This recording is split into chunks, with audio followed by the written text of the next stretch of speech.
My biggest learnings, and there are three.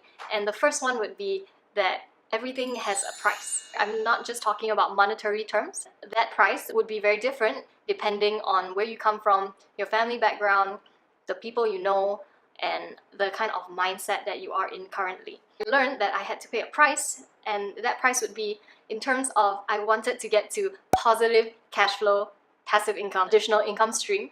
And I needed to pay the price of learning how to change my mindset. And my mindset at the time was very young.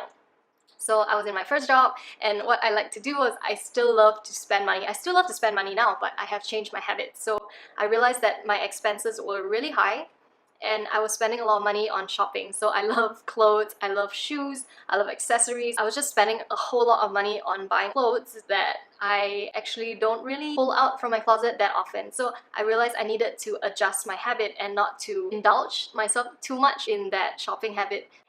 Additionally, I had to pay the price to learn how to invest in stocks, because if I didn't pay that monetary price, it would have taken me longer to learn the lessons that I have learned. I don't even know whether I would have learned the same lessons as I did if I self-studied or self-taught how to invest. And I paid that price. The next price that I paid was actually because I signed up for the course, I wasn't able to enjoy a couple of series of Fridays, Saturdays, and Sundays in order to attend those courses. Or sometimes they were held during the holidays, because being a teacher, we don't get to take leave, and as a result, they had to be during the holidays. So I had to give up those days. Actually, I'm glad I gave up those days. I'm glad I didn't laze around, and I'm glad that I took the initiative to use my time wisely during those vacation breaks.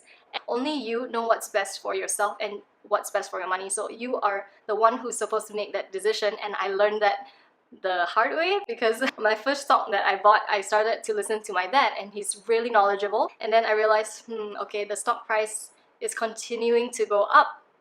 I think I should start listening to myself and make the decision for myself now.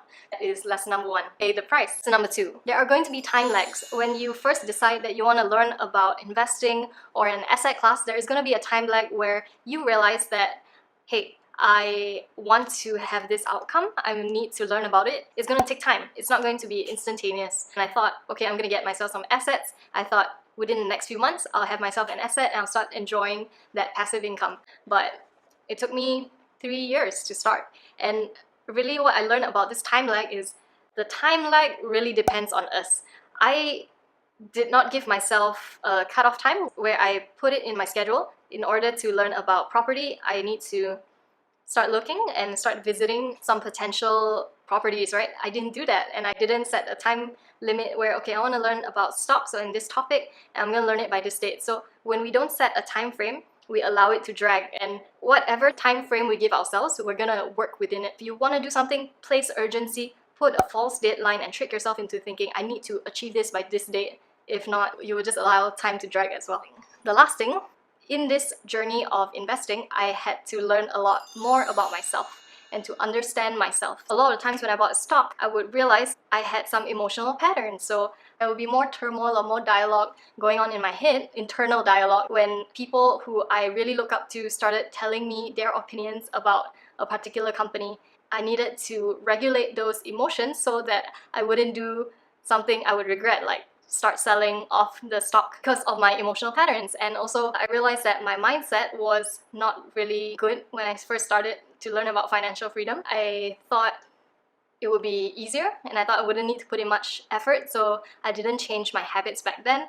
And when I realized that I had that sort of mindset of not working to achieve the things that I really want to achieve, I had to shift. And when I shifted, then I started to see more results. In the process of learning to do something you really like, you will start to really understand a bit more about yourself, and I think that is a really cool thing. So the takeaway is, 1, I learned to pay the price. 2, there are time lags when we intend to do something, so set a time frame so we can achieve them faster. And 3, what I'm trying to say here is enjoy yourself in the self-discovery process whenever you decide to do something, or even if you don't decide to do anything, discover something about yourself that you don't already know, and that will actually enable you to lead a more intentional life, and maybe things will improve as well. I'm a big sucker for spirituality and personal growth, so yeah, there you have it. And I hope you learned something new today and learned something new about me too, and I'll see you in the next one. Bye!